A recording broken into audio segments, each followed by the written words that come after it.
Mariage, Pacs, naissance, séparation, l'été est parfois le théâtre de grands changements dans la vie personnelle des gens et des événements familiaux, certes intimes, mais qui ne sont pas neutres. Et ça nous intéresse aujourd'hui d'un point de vue fiscal. D'ailleurs, depuis l'instauration du prélèvement à la source, chaque changement de situation doit être absolument signalé assez rapidement à l'administration fiscale. Et à défaut, le contribuable s'expose à des conséquences qui sont plutôt concrètes. Taux de prélèvement erroné, à compte inadapté, rattrapage fiscal en fin d'année ou même perte de certains avantages. Bonjour Jérôme. Bonjour David. Maître Jérôme Barret, avocat associé au sein du cabinet Yars. Pourquoi ces événements familiaux doivent être signalés comme ça aussi rapidement au fisc? Parce que c'est l'été, David. Il y a plein de choses à faire l'été. Non. Alors pourquoi? Parce que le prélèvement, la question est une question d'impôt sur le revenu. Et la question, c'est que le prélèvement à la source repose sur une situation fiscale en temps réel. C'est comme ça qu'il a été vendu, c'est comme ça qu'il fonctionne. Donc vous avez un taux d'imposition qui est appliqué à vos revenus en fonction de votre situation, déterminé sur la base de votre dernière situation connue. Si vous vous mariez, si vous divorcez, ou si vous mourrez, ou si vous avez un enfant, ou si vous perdez un proche, votre taux va devenir obsolète, et à ce moment-là, il faut le changer. Tant que vous ne déclarez pas ce changement, l'administration ne le sait pas. Elle ne va pas aller le chercher, ça.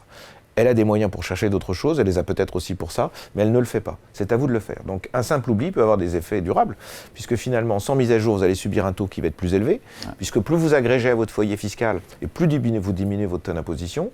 C'est donc une perte de trésorerie, c'est donc vous avancez cette perte de trésorerie.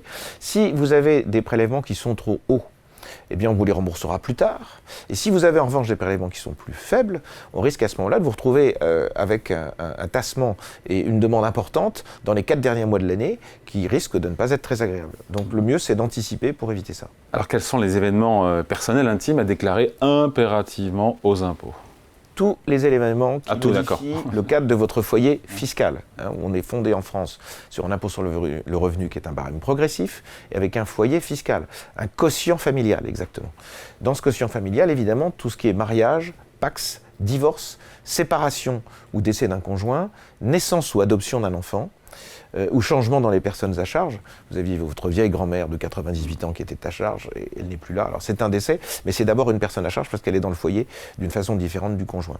Le déménagement également, le départ à l'étranger, également une chose qui est importante et qui est souvent négligée, c'est la mise sous tutelle ou curatelle, qu'on peut éviter par d'autres mécanismes qui arrivent. Donc ces événements ont un effet fiscal immédiat. Ils impactent le nombre de parts fiscales, puisque le foyer c'est un nombre de parts fiscales. Ils déclenchent un recalibrage automatique de vos acomptes et ça peut ouvrir ou modifier vos droits, les retenues à la source, etc. Donc vous avez une obligation de les déclarer, ces événements, dans un délai de 60 jours à partir de leur survenance. Et à défaut, le taux appliqué peut devenir inadapté et pour les conséquences que j'évoquais tout à l'heure. Calibrement, survenance, attention, hein. Oui, on peut vite glisser. Hein. C'est l'été. Concrètement, comment on signale ces changements à l'administration ? Alors, le plus simple, c'est d'aller en ligne. Vous allez sur votre impôt.gouv, votre rubrique impôt.gouv.fr. Oui.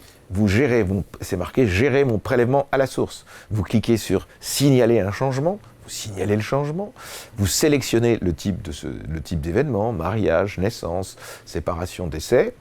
Vous donnez la date de l'événement, vous donnez l'identité et le numéro fiscal de l'autre membre du foyer en cas de mariage ou de Pacs, le nombre de personnes à charge, les revenus estimés de chaque membre, coordonnées bancaires et roule mon ami, et non pas ma poule. Et donc une fois validé, la démarche va déclencher automatiquement un nouveau calcul qui prendra 60 jours avant de s'appliquer et qui va s'appliquer directement sur vos bulletins de paie ou de pension, puisque ça va arriver, tout ça évidemment, chez votre employeur. Un mariage ou un Pacs, ça a un impact fiscal immédiat ? Oui, il modifie l'unité l'unité d'imposition. Vous avez un seul foyer fiscal, vous êtes soumis à une imposition commune, sauf option ou une déclaration séparée, par exemple l'année de mariage ou du Pacs. Vous avez un quotient familial qui va être recalculé. Le mariage ou le Pacs, à nouveau, doivent être déclarés dans le délai de 60 jours. Il ne suffit pas d'avoir modifié son livret de famille, d'être passé par la mairie, etc. Non, il faut le faire soi-même. Donc 3 options vous sont proposées pour le prélèvement. Soit vous avez un taux commun qui est appliqué aux 2 conjoints. Il correspond, c'est le taux moyen du foyer. Soit vous avez un taux individualisé, et on verra, c'est ce qui change. Chaque conjoint est prélevé selon ses propres revenus. Soit vous avez un taux neutre. Le taux neutre, c'est un taux par défaut qui est appliqué quand vous refusez la transmission de votre taux à l'employeur. Et qu'est-ce qui change à partir de septembre prochain pour les couples qui sont mariés ou pacsés ? Eh bien, c'est le taux individualisé qui est la règle pratique commune. C'est le taux commun qui va s'appliquer. C'est éviter, en effet, que vous ayez un conjoint qui gagne moins sa vie que l'autre en termes de rémunération et qui soit plus prélevé, si je puis dire. Donc, c'est préserver l'égalité dans le couple et les ressources de chacun. Donc, on peut toujours opter pour le maintien du taux commun. Il faut aller sur un nouveau impôt.gouv, c'est libre. Mais la règle du jeu, c'est le taux individualisé. Bon, et si on se sépare ou que l'on divorce, là encore, quelle démarche fiscale? Même chose, vous devez signaler la séparation dans les 60 jours, il faut indiquer la date de rupture ou la date du départ du conjoint, les modalités de garde des enfants, reconfigurer les coordonnées du foyer fiscal, le taux de prélèvement est recalculé sur les revenus propres et un nouveau taux va être applicable à chacun des personnes qui se séparent. Bon, plus heureux, la naissance d'un enfant, évidemment, qui a un impact fiscal.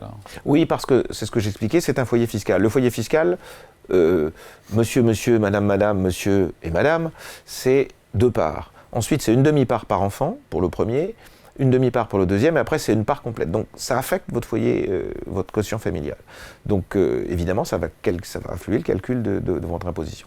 Donc, vous devez à nouveau le déclarer dans le délai de 60 jours. Si vous ne le faites pas, à ce moment-là, c'est l'année prochaine que le sujet interviendra. Et vous serez finalement obligé d'expliquer quelque chose et vous aurez à nouveau avancé de l'impôt. C'est donc pas très favorable. Bon, on finit par une issue évidemment beaucoup plus triste, parce qu'elle est définitive, le décès, en cas de décès au sein du foyer. C'est le conjoint survivant qui va déclarer le décès, à nouveau le plus tôt possible, depuis son espace personnel, non pas celui du défunt. Il doit indiquer la date du décès, les personnes à charge et les revenus estimés, et le taux est recalculé sur le survivant. C'est le survivant qui va reporter l'impôt.